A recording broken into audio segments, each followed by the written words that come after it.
नमस्कार दोस्तों, स्वागत है आपका न्यूज 21 चैनल पर, जहां हर खबर है फटाफट और मजेदार। अगर आप चाहते हैं कि हर बड़ी खबर सबसे पहले आप तक पहुंचे तो अभी सब्सक्राइब करें और बेल आइकन दबाएं। यहां आपको मिलेगी ताजा खबरें और धमाकेदार इंटरव्यूज और ढेर सारा मनोरंजन। तो देर किस बात की है, न्यूज 21 के साथ जुड़े और बने रहें सबसे आगे। श्री राहुल प्रकाश महानिरीक्षक महोदय, रेंज भरतपुर एवं करौली पुलिस अधीक्षक श्री ब्रजेश ज्योति उपाध्याय ने हिंडौन सिटी के डिंपल मीणा हत्याकांड को लेकर की प्रेस वार्ता। को करौली के हिंडौन के नई मंडी थाना क्षेत्र में एक अत्यंत ही दुखद घटना घटी थी, जिसमें कि एक 10 वर्षीय बालिका जल गई थी। जलने के बाद उसको जहर इलाज रखा गया और लगभग 11 दिन के बाद उसकी मृत्यु हो गई थी। ये पूरा का पूरा जो घटनाक्रम है वो अपने आप में एक तरफ जहां मानवीय संबंधों को तार तार कर देने वाला है, अत्यंत ही अविश्वसनीय है, और एक तरफ पुलिस को भी गुमराह करने का प्रयास करने वाला है और समाज को भी गुमराह करने का प्रयास करने वाला है। पूरा का पूरा जो घटनाक्रम है वो बड़ा ही षड्यंत्र पूर्वक किया हुआ और घिनौना है, और एक निर्दोष को भी अपने निहित स्वार्थों के लिए फंसाने से किया गया है। इसमें घटनाक्रम चूंकि अत्यंत गंभीर था, संवेदनशील था, इसलिए प्रारंभ में ही इसमें एक विशेष अनुसंधान दल का गठन किया गया था, जिसमें कि हमारे हिंडौन के जो वृत्ताधिकारी हैं गिरधर सिंह, रामकिशन यादव थानाधिकारी और 3 अन्य अधिकारियों को उस SIT में रखा गया था। बाद में जब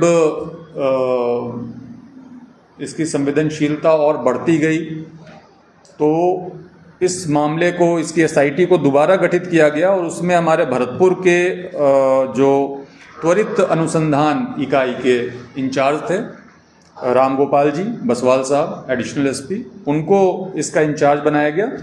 और इनके साथ रामोतार मीणा जी, प्रेमचंद ASI जी, अशोक कांस्टेबल और नितिन सिंह कांस्टेबल जो कि साइबर थाने के हैं, इन लोगों को शामिल करके दोबारा एक नई SIT बनाई गई और इन लोगों ने उसका अनुसंधान किया।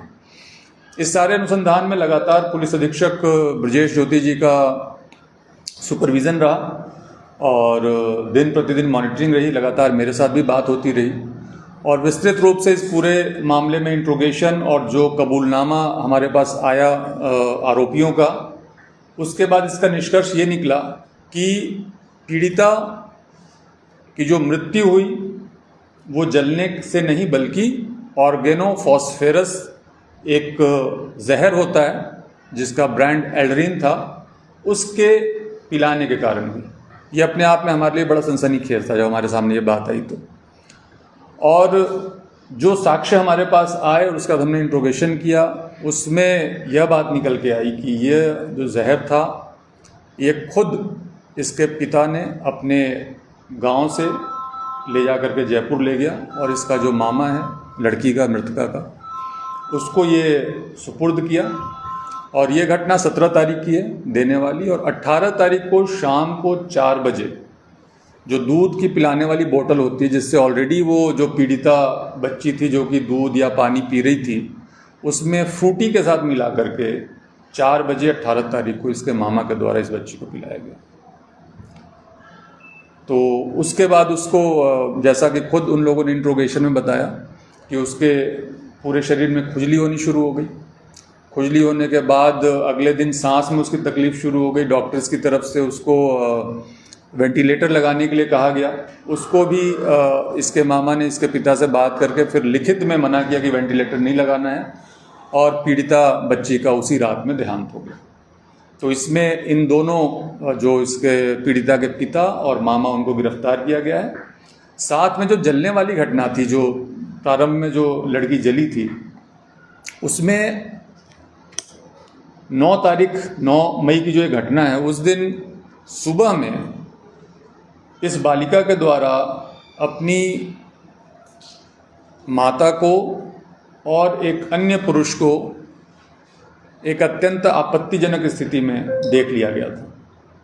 और उस स्थिति में देखने के बाद जो विवाद हुआ, उसमें जो इसकी माँ थी उसने इसको झाड़ू से भी पीटा, चप्पल भी मारा और इसने लड़की ने भी अपनी माँ को एक थप्पड़ मारा। ये बात पहले से एविडेंस के तौर पे हमारे पास आ गई थी। उसके बाद ये बच्ची अपने घर से बाहर चली गई। जब बाहर चली गई तो उसकी छोटी बहन उसको एक बार ढूंढने गई, फिर उसकी माँ भी गई। वो उसको एक निर्माणाधीन मकान के पीछे गड्ढे में बैठी हुई भी मिली, वहाँ पे भी उनके बीच में कुछ तकरार हुई।